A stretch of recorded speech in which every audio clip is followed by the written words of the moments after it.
Because they have no money to invest, they simply don't invest. This costs them investment experience. Most never become what the investment world calls a sophisticated investor. And the best investments are usually first sold to sophisticated investors, who then turn around and sell them to the people playing it safe. I am not saying don't buy a house. What I'm saying is that you should understand the difference between an asset and a liability. When I want a bigger house, I first buy assets that will generate the cash flow to pay for the house. My educated dad's personal financial statement best demonstrates the life of someone caught in the rat race. His expenses match his income, never allowing him enough left over to invest in assets. As a result, his liabilities are larger than his assets. Why the rich get richer. A review of my rich dad's financial statement shows why the rich get richer. The asset column generates more than enough income to cover expenses, with the balance reinvested into the asset column. The asset column continues to grow, and therefore the income it produces grows with it. The result is that the rich get richer. Why the middle class struggle. The middle class finds itself in a constant state of financial struggle. Their primary income is through their salary. As their wages increase, so do their taxes.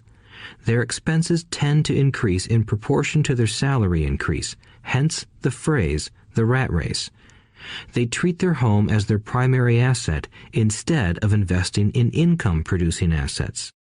This pattern of treating your home as an investment and the philosophy that a pay raise means you can buy a larger home or spend more is the foundation of today's debt-ridden society. Increased spending throws families into greater debt and into more financial uncertainty, even though they may be advancing in their jobs and receiving raises on a regular basis. This is high-risk living caused by weak financial education. The massive loss of jobs in recent times proves how shaky the middle class really is financially. Company pension plans are being replaced by 401k plans. Social Security is obviously in trouble and can't be relied upon as a source for retirement. Panic has set in for the middle class. Today, mutual funds are popular because they supposedly represent safety. Average mutual fund buyers are too busy working to pay taxes and mortgages, save for their children's college, and pay off credit cards. They do not have time to study investing, so they rely on the expertise of the manager of a mutual fund. Also, because the mutual fund includes many different types of investments, they feel their money is safer because it is diversified. This educated middle class subscribes to the dogma put out by mutual fund brokers and financial planners. Play it safe, avoid risk. The real tragedy is that the lack of early financial education is what creates the risk faced by average middle class people. The reason they have to play it safe is because their financial positions are tenuous at best. Their balance sheets are not balanced. Instead, they are loaded with liabilities and have no real assets that generate income. Typically, their only source of income is their paycheck. Their livelihood becomes entirely dependent on their employer. So when genuine deals of a lifetime come along, these people can't take advantage of them because they are working so hard, are taxed to the max, and are loaded with debt. As I said at the start of this section, the most important rule is to know the difference between an asset and a liability. Once you understand the difference, concentrate your efforts on buying income-generating assets. That's the best way to get started on a path to becoming rich. Keep doing that and your asset column will grow. Keep liabilities and expenses down so more money is available to continue pouring into the asset column. Soon, the asset base will be so deep that you can afford to look at more speculative investments. Investments that may have returns of 100% to infinity. $5,000 investments that are soon turned into $1 million or more. investments that the middle class calls too risky. The investment is not risky for the financially literate. As an employee who is also a homeowner, your working efforts are generally as follows. 1. You work for the company. Employees make their business owner or the shareholders rich, not themselves. Your efforts and success will help provide for the owner's success and retirement. 2. You work for the government. The government takes its share from your paycheck before you even see it. By working harder, you simply increase the amount of taxes taken by the government. Most people work from January to May just for the government. 3. You work for the bank. After taxes, your next largest expense is usually your mortgage and credit card debt. The problem with simply working harder is that each of these 3 levels takes a greater share of your increased efforts. You need to learn how to have your increased efforts benefit you and your family directly. Once you have decided to concentrate on minding your own business, focusing your efforts on acquiring assets instead of a bigger paycheck, how do you set your goals? Most people must keep their job and rely on their wages to fund their acquisition of assets. As their assets grow, how do they measure the extent of their success? When does someone know that they are rich, that they have wealth? As well as having my own definitions for assets and liabilities, I also have my own definition for wealth. Actually, I borrowed it from a man named R. Buckminster Fuller. Some call him a quack, and others call him a genius. Years ago, he got architects buzzing because he applied for a patent for something he called a geodesic dome. But in the application, Fuller also said something about wealth. It was pretty confusing at first, but after reading it, it began to make some sense. Wealth is a person's ability to survive so many number of days forward, or, if I stopped working today, how long could I survive? Unlike net worth, the difference between your assets and liabilities, which is often filled with a person's expensive junk and opinions of what things are worth, this definition creates the possibility for developing a truly accurate measurement. I could now measure and know where I was in terms of my goal to become financially independent. Although net worth often includes non-cash producing assets, like stuff you bought that now sits in your garage, wealth measures how much money your money is making and, therefore, your financial survivability. Wealth is the measure of the cash flow from the asset column compared with the expense column. Let's use an example. Let's say I have cash flow from my asset column of $1,000 a month, and I have monthly expenses of $2,000 a month. What is my wealth? Let's go back to Buckminster Fuller's definition. Using his definition, how many days forward can I survive? Assuming a 30-day month, I have enough cash flow for half a month. When I achieve $2,000 a month cash flow from my assets, then I will be wealthy. So, while I'm not yet rich, I am wealthy. I now have income generated from assets each month that fully cover my monthly expenses. If I want to increase my expenses, I first must increase my cash flow to maintain this level of wealth. Also note that it is at this point that I'm no longer dependent on my wages. I have focused on and been successful in building an asset column that has made me financially independent. If I quit my job today, I would be able to cover my monthly expenses with the cash flow from my assets. My next goal would be to have the excess cash flow from my assets reinvested into the asset column. The more money that goes into my asset column, the more my asset column grows. The more my assets grow, the more my cash flow grows. And as long as I keep my expenses less than the cash flow from these assets, I grow richer with more and more income from sources other than my physical labor. As this reinvestment process continues, I am well on my way to becoming rich. Just remember this simple observation. The rich buy assets. The poor only have expenses. The middle class buy liabilities they think are assets. So how do I start minding my own business? What is the answer? Listen to the founder of McDonald's in the next chapter. Chapter 3. Lesson 3. Mind your own business.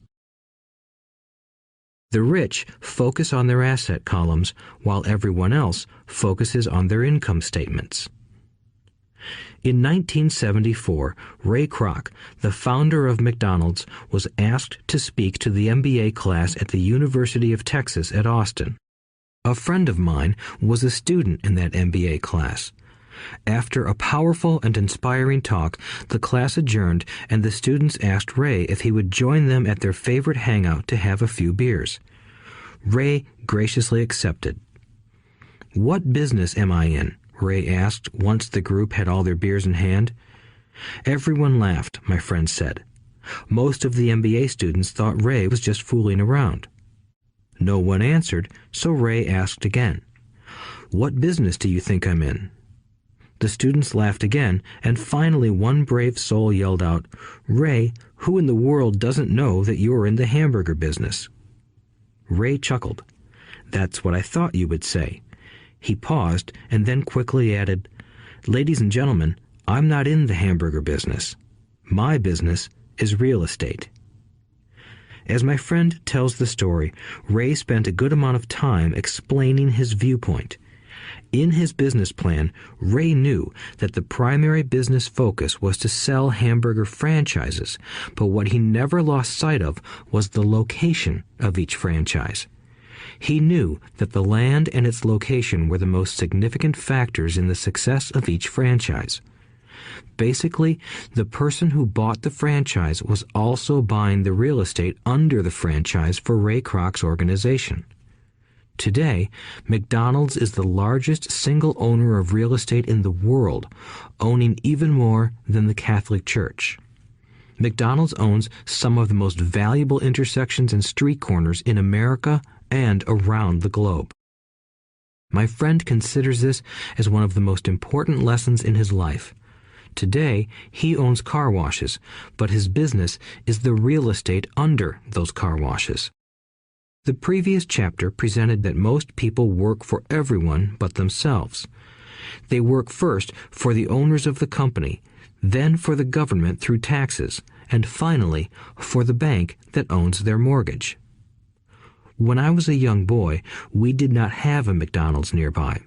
Yet my rich dad was responsible for teaching Mike and me the same lesson that Ray Kroc talked about at the University of Texas. It is secret number 3 of the rich. The secret is mind your own business. Financial struggle is often directly the result of people working all their lives for someone else. Many people will simply have nothing at the end of their working days to show for their efforts. Our current educational system focuses on preparing today's youth to get good jobs by developing scholastic skills.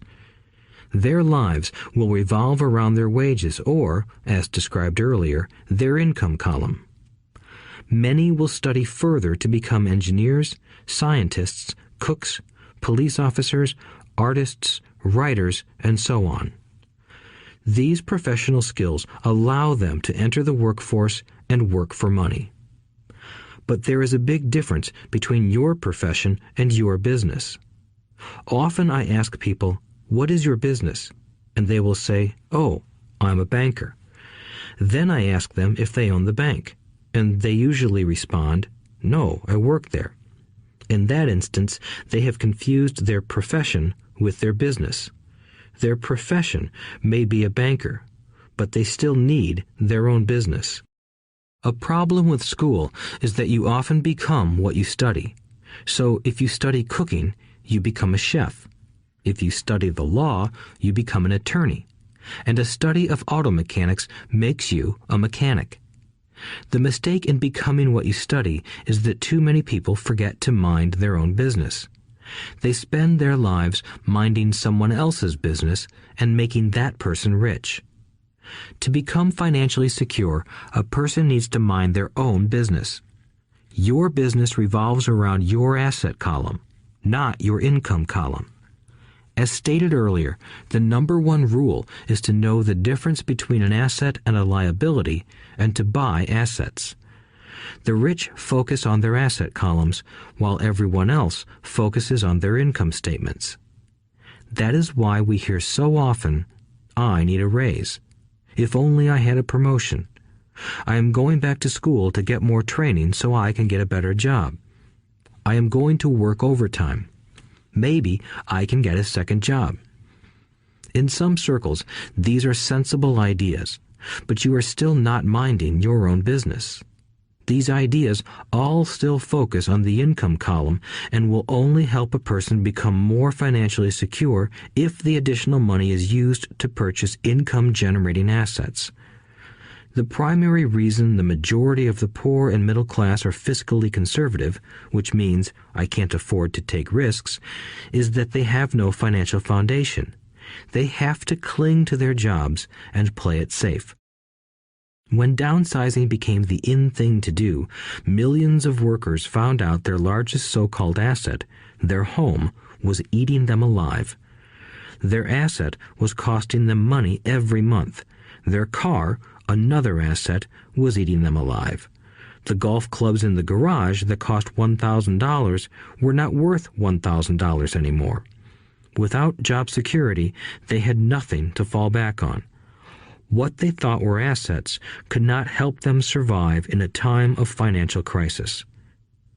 I assume most of us have filled out a credit application to buy a house or a car. It's always interesting to look at the net worth section because of what accepted banking and accounting practices allow a person to count as assets. One day when I wanted a loan, my financial position did not look too good. So I added my new golf clubs, my art collection, books, electronics, Armani suits, wristwatches, shoes, and other personal effects to boost the number in the asset column. But I was turned down because I had too much investment real estate. The loan committee didn't like that I made so much money from rent. They wanted to know why I did not have a normal job with a salary. They did not question the Armani suits, golf clubs, or art collection. Life is sometimes tough when you do not fit the standard profile. I cringe every time I hear someone say to me that their net worth is $1 million or $100,000 or whatever. One of the main reasons net worth is not accurate is simply because the moment you begin selling your assets, you are taxed for any gains. So many people have put themselves in deep financial trouble when they run short of income. To raise cash, they sell their assets, but their personal assets can generally be sold for only a fraction of the value that is listed on their personal balance sheet. Or, if there is a gain on the sale of the assets, they are taxed on the gain. So again, the government takes its share, thus reducing the amount available to help them out of debt. That is why I say someone's net worth is often worth less than they think.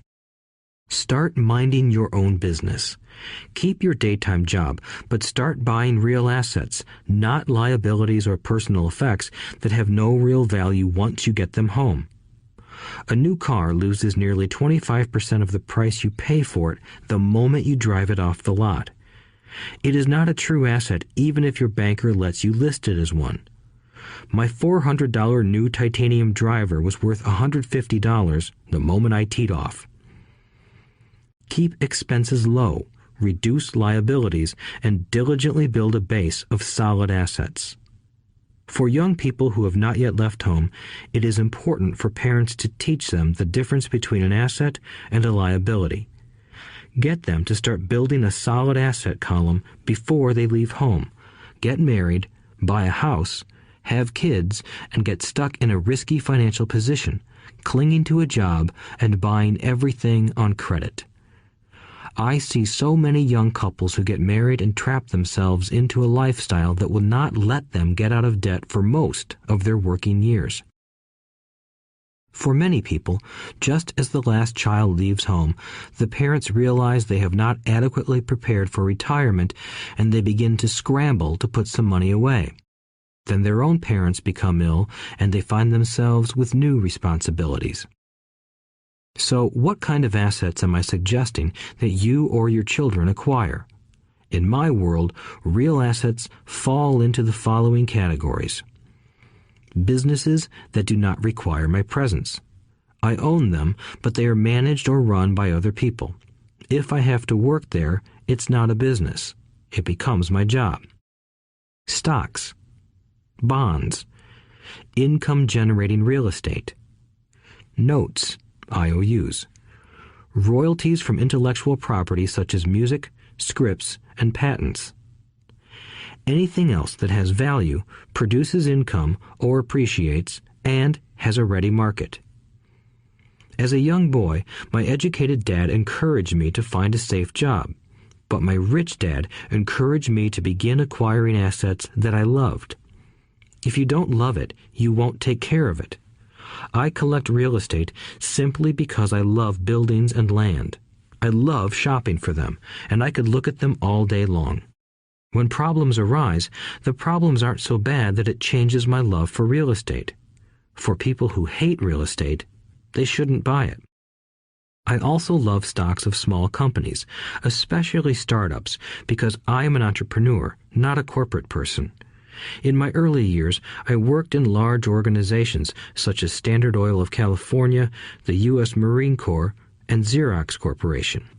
I enjoyed my time with those organizations and have fond memories, but I know deep down I am not a company man. I like starting companies, not running them. So my stock buys are usually of small companies. Sometimes I even start the company and take it public. Fortunes are made in new stock issues, and I love the game. Many people are afraid of small cap companies and call them risky, and they are. But that risk is diminished if you love what the investment is, understand it, and know the game. With small companies, my investment strategy is to be out of the stock in a year. On the other hand, my real estate strategy is to start small and keep trading up for bigger properties, and, therefore, delay paying taxes on the gain. This allows the value to increase dramatically. I generally hold real estate less than 7 years. For years, even while I was with the Marine Corps and Xerox, I did what my rich dad recommended. I kept my day job, but I still minded my own business. I was active in my asset column trading real estate and small stocks. Rich Dad always stressed the importance of financial literacy. The better I was at understanding the accounting and cash management, the better I would be at analyzing investments and eventually starting and building my own company. I don't encourage anyone to start a company unless they really want to. Knowing what I know about running a company, I wouldn't wish that task on anyone. There are times when people can't find employment and starting a company seems like the best solution. But the odds are against success. 9 out of 10 companies fail in 5 years. Of those that survive the first 5 years, 9 out of every 10 of those eventually fail as well. So only if you really have the desire to own your own company do I recommend it. Otherwise, keep your day job and mind your own business. When I say mind your own business, I mean to build and keep your asset column strong. Once a dollar goes into it, never let it come out. Think of it this way. Once a dollar goes into your asset column, it becomes your employee. The best thing about money is that it works 24 hours a day and can work for generations. Keep your day job, be a great hard-working employee, but keep building that asset column.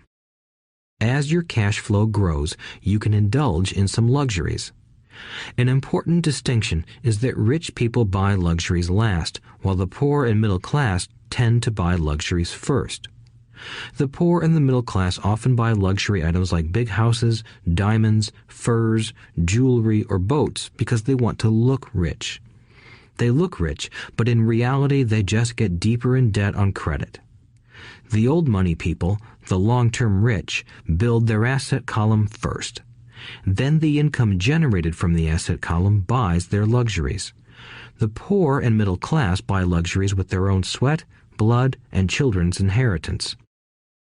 A true luxury is a reward for investing in and developing a real asset. For example, when my wife Kim and I had extra money coming from our apartment houses, she went out and bought her Mercedes.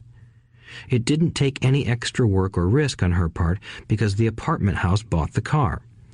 She did, however, have to wait 4 years while the real estate investment portfolio grew and began generating enough extra cash flow to pay for the car. But the luxury, the Mercedes, was a true reward because she proved she knew how to grow her asset column. That car now means a lot more to her than simply another pretty car. It means she used her financial intelligence to afford it. Instead, most people impulsively go out and buy a new car or some other luxury on credit. They may feel bored and just want a new toy. Buying a luxury on credit often causes a person to eventually resent that luxury because the debt becomes a financial burden. After you've taken the time and invested in and built your own business, you are now ready to learn the biggest secret of the rich, the secret that puts the rich way ahead of the pack. Chapter 4. Lesson 4.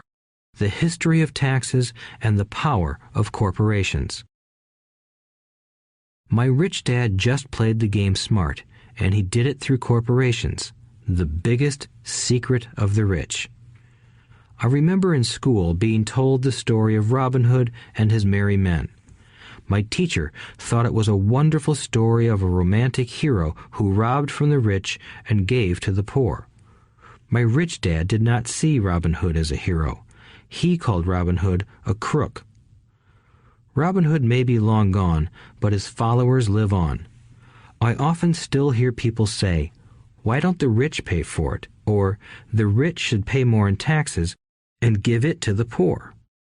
It is this Robin Hood fantasy, or taking from the rich to give to the poor, that has caused the most pain for the poor and the middle class. The reason the middle class is so heavily taxed is because of the Robin Hood ideal. The reality is that the rich are not taxed. It's the middle class who pays for the poor, especially the educated, upper-income middle class.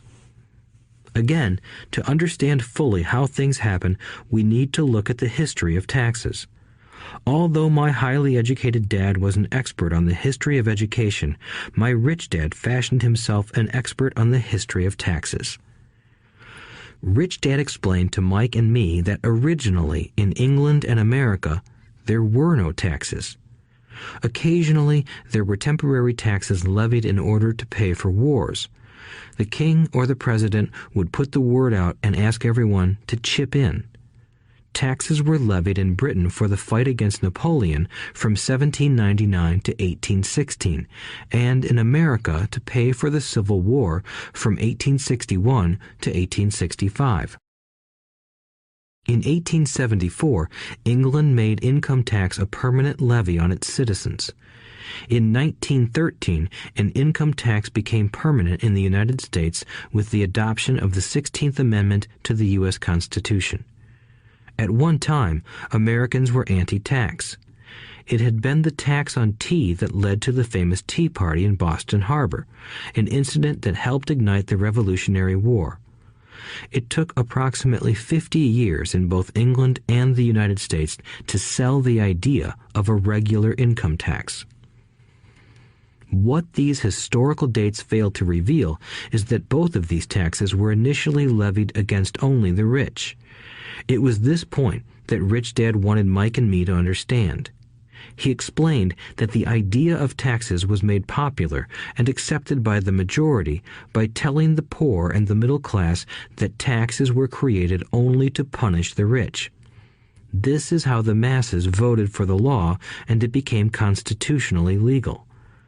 Although it was intended to punish the rich, in reality it wound up punishing the very people who voted for it, the poor and middle class. Once government got a taste of money, its appetite grew, said Rich Dad. Your dad and I are exactly opposite. He's a government bureaucrat, and I am a capitalist. We get paid, and our success is measured on opposite behaviors. He gets paid to spend money and hire people. The more he spends and the more people he hires, the larger his organization becomes. In the government, a large organization is a respected organization. Are you planning to establish an Amazon business and wonder how it works? Or are you an established seller who is stuck up with the technical issues on Amazon? If any one of these is true, you are at the right place. We are a professional agency that provides training on building Amazon businesses. We also troubleshoot anomalies on your Amazon account, whether it's vendor central management or seller central management, listing variations or listing protection, case opening or brand registry, inventory file or shipment creation. You name it, and we know it. Our experts will have a detailed voice consultation with you and will provide extensive guidance and training on solving your Amazon issue. So what are you waiting for? We are right there to help you. Click the send message button and have a 5-minute free text chat with us. On the other hand, within my organization, the fewer people I hire and the less money I spend, the more I am respected by my investors. That's why I don't like government people. They have different objectives than most business people. As the government grows, more and more tax dollars are needed to support it. My educated dad sincerely believed that government should help people. He loved John F. Kennedy and especially the idea of the Peace Corps. He loved the idea so much that both he and my mom worked for the Peace Corps, training volunteers to go to Malaysia, Thailand, and the Philippines. He always strived for additional grants and budget increases so he could hire more people, both in his job with the Education Department and in the Peace Corps. From the time I was about 10 years old, I would hear from my rich dad that government workers were a pack of lazy thieves, and from my poor dad I would hear how the rich were greedy crooks who should be made to pay more taxes. Both sides had valid points. It was difficult to go to work for one of the biggest capitalists in town and come home to a father who was a prominent government leader. It was not easy to know which dad to believe. Yet, when you study the history of taxes, an interesting perspective emerges. As I said, the passage of taxes was only possible because the masses believed in the Robin Hood theory of economics. Take from the rich and give to everyone else. The problem was that the government's appetite for money was so great that taxes soon needed to be levied on the middle class, and from there it kept trickling down. However, the rich saw an opportunity because they don't play by the same set of rules. The rich knew about corporations, which became popular in the days of sailing ships. The rich created the corporation as a vehicle to limit their risk to the assets of each voyage. The rich put their money into a corporation to finance the voyage. The corporation would then hire a crew to sail to the New World to look for treasure. If the ship was lost, the crew lost their lives, but the loss to the rich would be limited only to the money they invested for that particular voyage. It is the knowledge of the legal corporate structure that really gives the rich a vast advantage over the poor and middle class. Having two fathers teaching me, one a socialist and the other a capitalist, I quickly began to realize that the philosophy of the capitalist made more financial sense to me. It seemed to me that the socialists ultimately penalized themselves due to their lack of financial education. No matter what the take from the rich crowd came up with, the rich always found a way to outsmart them. That is how taxes were eventually levied on the middle class. The rich outsmarted the intellectuals solely because they understood the power of money, a subject not taught in schools. How did the rich outsmart the intellectuals?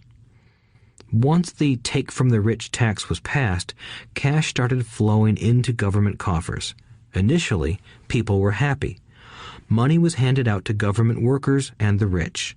It went to government workers in the form of jobs and pensions, and it went to the rich via their factories receiving government contracts. The government received a large pool of money, but the problem was the fiscal management of that money.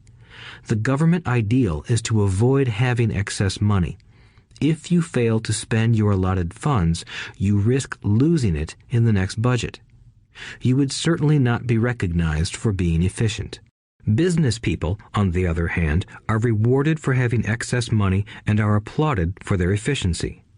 As this cycle of growing government spending continued, the demand for money increased, and the tax the rich idea was adjusted to include lower income levels down to the very people who voted it in, the poor and the middle class.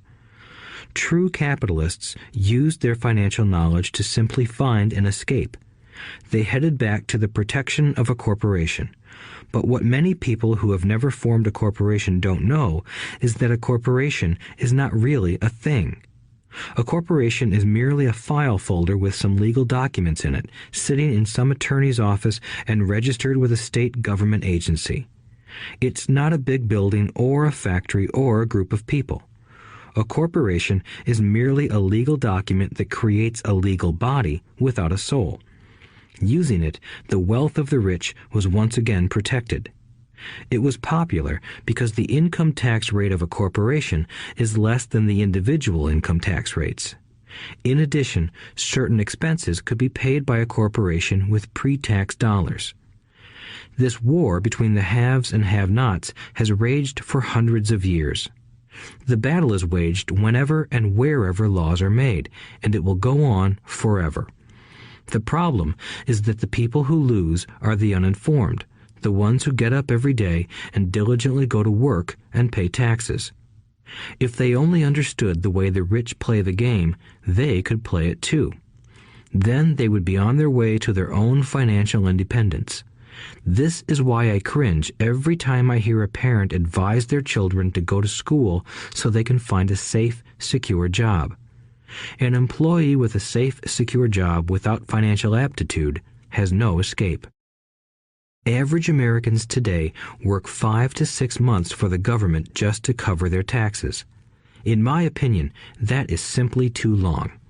The harder you work, the more you pay the government. That is why I believe that the idea of take from the rich backfired on the very people who voted it in. Every time people try to punish the rich don't simply comply. They react. They have the money, power, and intent to change things. They don't just sit there and voluntarily pay more taxes. Instead, they search for ways to minimize their tax burden. They hire smart attorneys and accountants and persuade politicians to change laws or create legal loopholes. They use their resources to effect change. The tax code of the United States also allows other ways to reduce taxes. Most of these vehicles are available to anyone, but it is the rich who find them because they are minding their own business. For example, 1031 is jargon for Section 1031 of the Internal Revenue Code, which allows a seller to delay paying taxes on a piece of real estate that is sold for a capital gain through an exchange for a more expensive piece of real estate. Real estate is one investment vehicle that has a great tax advantage. As long as you keep trading up in value, you will not be taxed on the gains until you liquidate. People who don't take advantage of these legal tax savings are missing a great opportunity to build their asset columns. The poor and middle class don't have the same resources. They sit there and let the government's needles enter their arm and allow the blood donation to begin. Today, I am constantly shocked at the number of people who pay more taxes or take fewer deductions simply because they are afraid of the government. I have friends who have had their businesses shut down and destroyed, only to find out it was a mistake on the part of the government. I realize all that, but the price of working from January to May is a high price to pay for that intimidation. My poor dad never fought back. My rich dad didn't either. He just played the game smarter, and he did it through corporations, the biggest secret of the rich. You may remember the first lesson I learned from my rich dad. I was a little boy of 9 who had to sit and wait for him to choose to talk to me. I sat in his office waiting for him to get to me. He was ignoring me on purpose. He wanted me to recognize his power and to desire to have that power for myself one day. During all the years I studied and learned from him, he always reminded me that knowledge is power. And with money comes great power that requires the right knowledge to keep it and make it multiply. Without that knowledge, the world pushes you around. Rich Dad constantly reminded Mike and me that the biggest bully was not the boss or the supervisor, but the tax man. The tax man will always take more if you let him. The first lesson of having money work for you, as opposed to you working for money, is all about power. If you work for money, you give the power to your employer. If money works for you, you keep the power and control it. Once we had this knowledge of the power of money working for us, he wanted us to be financially smart and not let anyone or anything push us around. If you're ignorant, it's easy to be bullied. If you know what you're talking about, you have a fighting chance. That is why he paid so much for smart tax accountants and attorneys. It was less expensive to pay them than to pay the government. His best lesson to me was, be smart and you won't be pushed around as much. He knew the law because he was a law-abiding citizen and because it was expensive to not know the law. If you know you're right, you're not afraid of fighting back, even if you are taking on Robin Hood and his band of merry men. My highly educated dad always encouraged me to land a good job with a strong corporation. He spoke of the virtues of working your way up the corporate ladder. He didn't understand that, by relying solely on a paycheck from a corporate employer, I would be a docile cow ready for milking. When I told my rich dad of my father's advice, he only chuckled. "Why not own the ladder?" was all he said. As a young boy, I did not understand what Rich Dad meant by owning my own corporation. It was an idea that seemed impossible and intimidating. Although I was excited by the idea, my inexperience wouldn't let me envision the possibility that grown-ups would someday work for a company I would own. The point is that, if not for my rich dad, I would have probably followed my educated dad's advice. It was merely the occasional reminder of my rich dad that kept the idea of owning my own corporation alive and kept me on a different path. By the time I was 15 or 16, I knew I wasn't going to continue down the path my educated dad recommended. I didn't know how I was going to do it, but I was determined not to head in the direction most of my classmates were heading. That decision changed my life. It was not until my mid-20s that my rich dad's advice began to make more sense to me. I was just out of the Marine Corps and working for Xerox. I was making a lot of money, but every time I looked at my paycheck, I was disappointed. The deductions were so large, and the more I worked, the greater they became. As I became more successful, my bosses talked about promotions and raises. It was flattering, but I could hear my rich dad asking in my ear, "Who are you working for? Who are you making rich?" In 1974, while still an employee for Xerox, I formed my first corporation and began minding my own business. There were already a few assets in my asset column, but now I was determined to focus on making it bigger. Those paychecks, with all the deductions, made all the years of my rich dad's advice make total sense. I could see the future if I followed my educated dad's advice. Many employers feel that advising their workers to mind their own business is bad for business.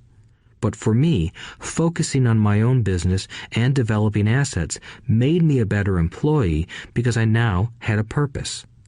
I came in early and worked diligently, amassing as much money as possible so I could invest in real estate. Hawaii was just set to boom, and there were fortunes to be made. The more I realized that we were in the beginning stages of a boom, the more Xerox machines I sold. The more I sold, the more money I made, and, of course, the more deductions came out of my paycheck. It was inspiring. I wanted out of the employee trap so badly that I worked even harder so I could invest more. By 1978, I was consistently one of the top 5 salespeople at the company. I badly wanted out of the rat race. In less than 3 years, I was making more in my real estate holding corporation than I was making at Xerox, and the money I was making in my asset column in my own corporation was money working for me, not me pounding on doors selling copiers.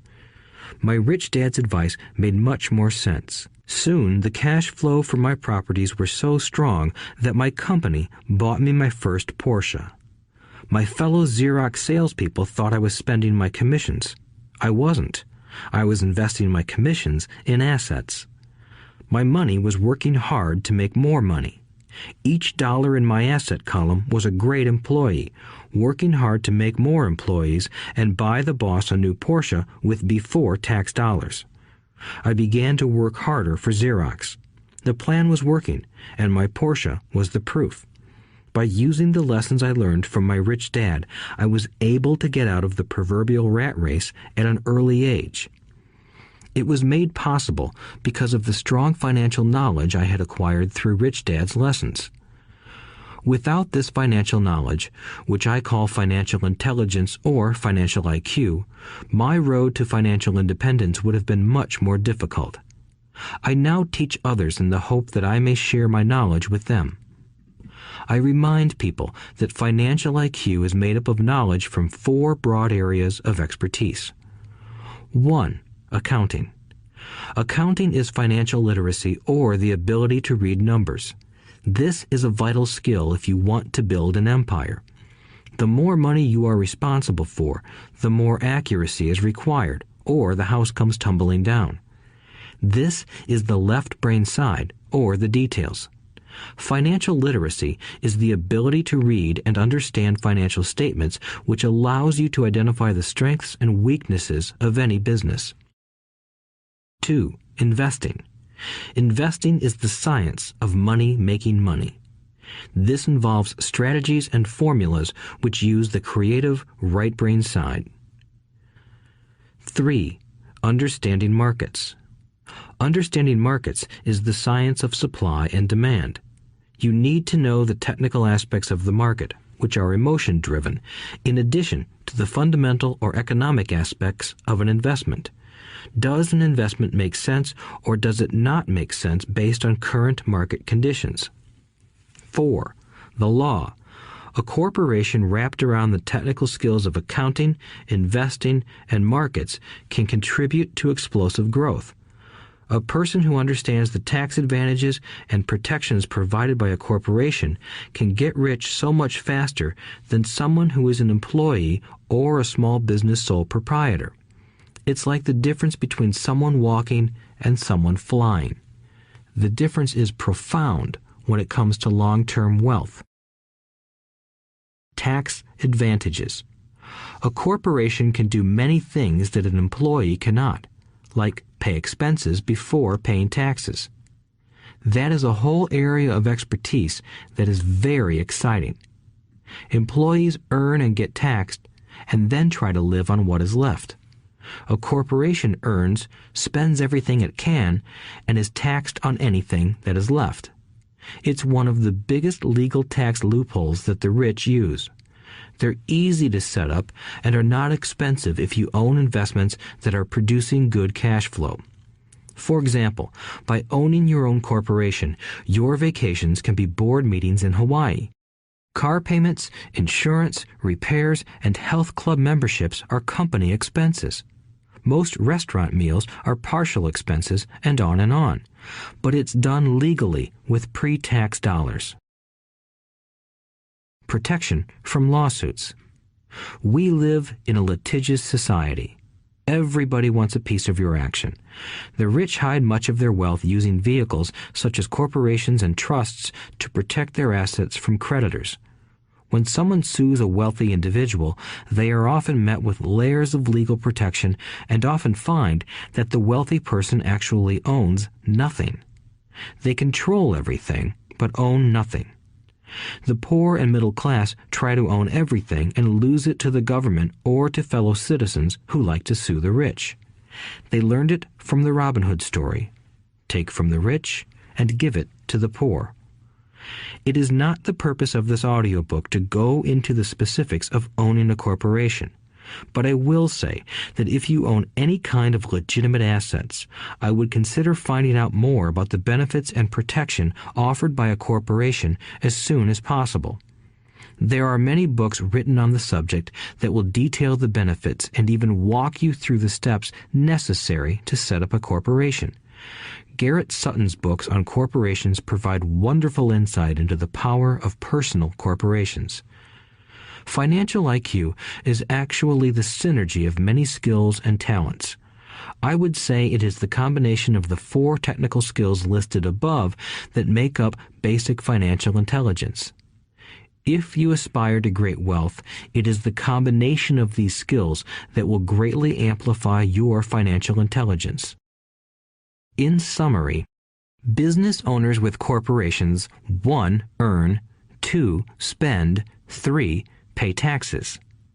Employees who work for corporations 1. Earn, 2. Pay taxes, 3. Spend. As part of your overall financial strategy, I recommend that you learn about the protection that legal entities can provide for businesses and assets.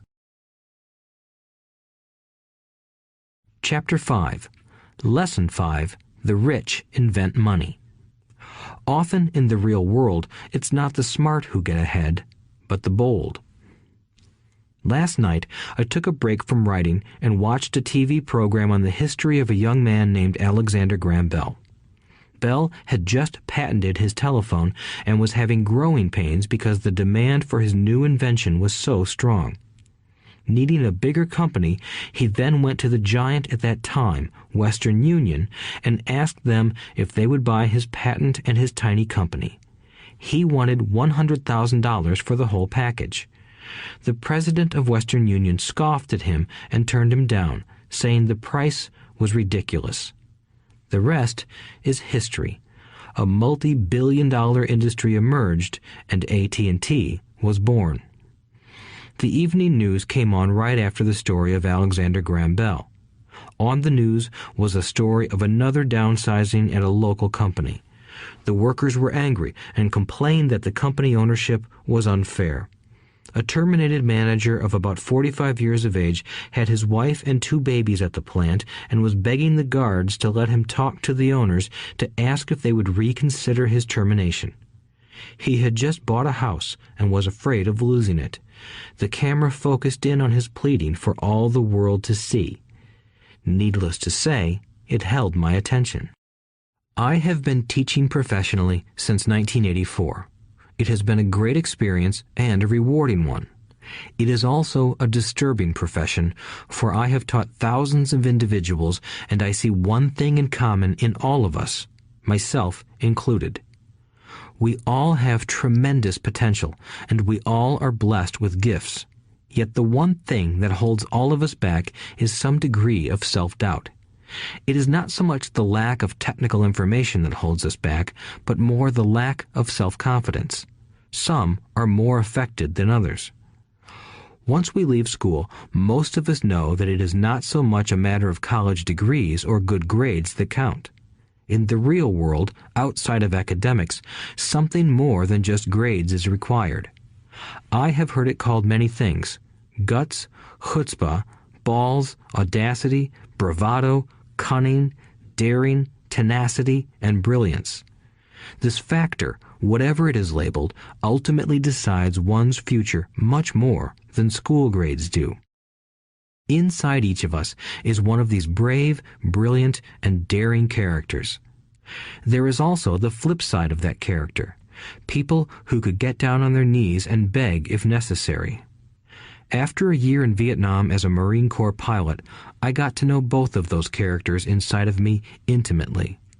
One is not better than the other. Yet, as a teacher, I recognized that it was excessive fear and self-doubt that were the greatest detractors of personal genius. It broke my heart to see students know the answers, yet lack the courage to act on the answer. Often in the real world, it's not the smart who get ahead, but the bold. In my personal experience, your financial genius requires both technical knowledge as well as courage. If fear is too strong, the genius is suppressed. In my classes, I strongly urge students to learn to take risks, to be bold, and to let their genius convert that fear into power and brilliance. It works for some and just terrifies others. I have come to realize that for most people, when it comes to the subject of money, they would rather play it safe. I have had to field questions such as, why take risks? Why should I bother developing my financial IQ? Why should I become financially literate? And I answer, just to have more options. There are huge changes up ahead. In the coming years, there will be more people just like the young inventor Alexander Graham Bell. There will be 100 people like Bill Gates and hugely successful companies like Microsoft created every year all over the world. And there will also be many more bankruptcies, layoffs, and downsizings. So why bother developing your financial IQ? No one can answer that but you. Yet I can tell you why I myself do it. I do it because it is the most exciting time to be alive. I'd rather be welcoming change than dreading change. I'd rather be excited about making millions than worrying about not getting a raise. This period we are in now is a most exciting time, unprecedented in our world's history. Generations from now, people will look back at this period of time and remark at what an exciting era it must have been. It was the death of the old and birth of the new. It was full of turmoil, and it was exciting. So why bother developing your financial IQ? Because if you do, you will prosper greatly. And if you don't, this period of time will be a frightening one. It will be a time of watching some people move boldly forward while others cling to worn-out life preservers. Land was wealth 300 years ago, so the person who owned the land owned the wealth. Later, wealth was in factories and production, and America rose to dominance. The industrialist owned the wealth. Today, wealth is in information, and the person who has the most timely information owns the wealth. The problem is that information flies around the world at the speed of light. The new wealth cannot be contained by boundaries and borders as land and factories were. The changes will be faster and more dramatic. There will be a dramatic increase in the number of new multimillionaires. There also will be those who are left behind. I find so many people struggling today, often working harder, simply because they cling to old ideas. They want things to be the way they were, and they resist change. I know people who are losing their jobs or their houses, and they blame technology or the economy or their boss. Sadly, they fail to realize that they might be the problem. Old ideas are their biggest liability. It is a liability simply because they fail to realize that while that idea or way of doing something was an asset yesterday, yesterday is gone. One afternoon, I was teaching how to invest using a board game I had invented, Cash Flow, as a teaching tool. A friend had brought someone along to attend the class. This friend of a friend was recently divorced, had been badly burned in the divorce settlement, and was now searching for some answers. Her friend thought the class might help. The game was designed to help people learn how money works. In playing the game, they learn about the interaction of the income statement with the balance sheet. They learn how cash flows between the two and how the road to wealth is through striving to increase your monthly cash flow from the asset column to the point that it exceeds your monthly expenses. Once you accomplish this, you are able to get out of the rat race and out onto the fast track. As I have said, some people hate the game, some love it, and others miss the point. This woman missed a valuable opportunity to learn something. In the opening round, she drew a doodad card with the boat on it. At first, she was happy. "Oh, I've got a boat." Then, as her friend tried to explain how the numbers worked on her income statement and balance sheet, she got frustrated because she had never liked math. The rest of her table waited while her friend continued explaining the relationship between the income statement, balance sheet, and monthly cash flow. Suddenly, when she realized how the numbers worked, it dawned on her that her boat was eating her alive. Later on in the game, she was also downsized and had a child. It was a horrible game for her. After the class, her friend came by and told me that she was upset. She had come to the class to learn about investing and did not like the idea that it took so long to play a silly game. Her friend attempted to tell her to look within herself to see if the game reflected her in any way. With that suggestion, the woman demanded her money back. She said that the very idea that a game could be a reflection of her was ridiculous. Her money was promptly refunded, and she left. Since 1984, I have made millions simply by doing what the school system does not do. In school, most teachers lecture. I hated lectures as a student.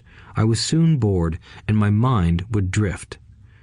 In 1984, I began teaching via games and simulations, and I still rely on these tools today. I always encourage adult students to look at games as reflecting back to them what they know and what they need to learn. Thank you for listening to this episode of our podcast. We will be really thankful if you support us by clicking the link in the description so that we continue to create amazing content for you.